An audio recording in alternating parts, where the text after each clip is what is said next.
మనకి ఈరోజు గేరా వచ్చినాయని కూడా నేను ఈ సందర్భంగా తెలియజేస్తున్నా. అదేవిధంగా హిందూ దేవాలయాల మీద దాడులు జరిగినప్పుడు, హిందూ దేవాలయాలు గుడిలో ఉండేటువంటి విగ్రహాల మీద దాడులు జరిగినప్పుడు, అదేవిధంగా హుండీ చోరీలు జరిగినప్పుడు, దేవాలయాల్లో ఉండేటువంటి వెండి సింహాలు, వెండి ఏనుగులు మాయమైపోయినప్పుడు, అంతర్వ్యాధిలో రథం తగిలి పడిపోయినప్పుడు దేనికి బయటకు వచ్చి మాట్లాడాలా?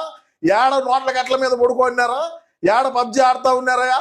దేనికి వచ్చి మాట్లాడాలా? ఈరోజు కల్తీ నెయ్యి వ్యవహారం బయటకు వచ్చేసరికి కూటమి ప్రభుత్వంలో జరిగిందంట, మా మీందుకు దోచున్నారంట. ఓయమ్మ, మనం ఎంత శుద్ధపోసలో అందరికి తెలుసు. పరకామణి కేసు, పరకామణిలో చోరీ జరిగింది, దొంగతనం జరిగిందంటే అది చిన్న దొంగతనం. వాడు 16 నోట్లు 10 నోట్లు దొబ్బేశాడని చెప్పేటువంటి మనం కలియుగ దైవమైనటువంటి వెంకటేశ్వర స్వామి లడ్డూ ప్రసాదంలో జరిగినటువంటి అవినీతి అక్రమాలు, కల్తీ నెయ్యి వ్యవహారం గురించి మాట్లాడే అర్హత కూడా లేదని నేను ఈ సందర్భంగా తెలియజేస్తా ఉన్నా. ప్రజలారా, మీ అభిప్రాయాన్ని కూడా తప్పకుండా తెలియజేయండి. ఇకపోతే సూపర్ 6, సూపర్ 7 మోసాలు అంట. మనం అధికారంలో ఉన్నప్పుడు ఏ విధంగా మనం హామీలు ఇచ్చి 151 స్థానాలు గెలిచి మనం ముఖ్యమంత్రి అయినామో, పట్టుమని 10 హామీలు కూడా మనం నెరవేర్చలా. ఈరోజు కూటమి ప్రభుత్వం అధికారంలోకి వచ్చింది.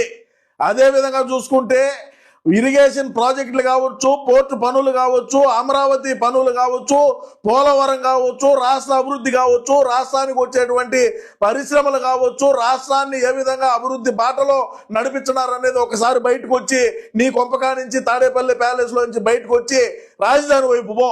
ఏ విధంగా శరవేగంగా పనులు జరుగుతాయో చూడు, ఏ విధంగా రోడ్లు ఉన్నాయో చూడు, ఏ విధంగా మహిళలకు భద్రత ఉన్నదో చూడు, ఏ విధంగా మహిళలు కూటమి ప్రభుత్వాన్ని మెచ్చుకుంటున్నారో చూడు, ఏ విధంగా రాష్ట్రంలో ఉండేటువంటి రైతులు ఏ విధంగా ఉన్నారో చూడు. మనం అధికారంలో ఉన్నప్పుడు ఇప్పుడు ఈ కూటమి పాలనలో ఎంత బాగున్నారు అనేది గ్రౌండ్ రిపోర్ట్ తెప్పించుకొని చూస్తే మన మీద మనకే విరక్తి వచ్చాది. జగన్ అన్న, వాస్తవం తెలుసుకో. ఊరికే ఎందుకు ఆ దాన ఇచ్చినాడనో, ఆ మిలిటరీ ఇచ్చినాడనో ఒక ప్రెస్ మీట్ పెట్టి ఈ మాట్లాడేటి అన్ని ఇక్కడ అసెంబ్లీలోకి పోయి నిలదీచ్చేమి? నిన్నేం కొడతారా? నీకు మైకి ఇయ్యాలనే ఉండేది అనేటువంటి వాళ్ళందరూ కూడా. అందరూ ఆ శాఖల మంత్రులు ఉంటారు, శాసనసభ్యులు ఉంటారు, అందరూ ఉంటారు, ముఖ్యమంత్రి గారు ఉంటారు, డిప్యూటీ సీఎం ఉంటాడు, నారా లోకేష్ గారు ఉంటారు. ఆడికి పోయి నువ్వు ఏమి నిలదీయాలో వీటన్నింటినీ గురించి కూడా నువ్వు అక్కడే పెట్టు, అక్కడే చర్చి. అప్పులు తెచ్చినారన్నావు, చెప్పు ఎక్కడప్పుడు మీరు దేనికి అప్పులు తేవాల్సి వచ్చింది, ఏ విధంగా ఏంది కథ అని చెప్పేది నువ్వు నిలదీసేదేందో ఆడికే పోయి నిలదీయకూడదన్నా. ఈడ కొంపల్లో కూర్చొని ఏంది మాట్లాడేది? ఈ ఆడంగి పనులు ఎందుకు? ఈ కొంపల్లో కూర్చొని ఏంది నిలదీసేది? నువ్వు పోయి నిలది. నువ్వేం వార్డు మెంబరు కాదు స్వామి, నువ్వు శాసనసభ్యుడివి, మా పులివెందుల శాసనసభ్యుడు నువ్వు, రాయలసీమ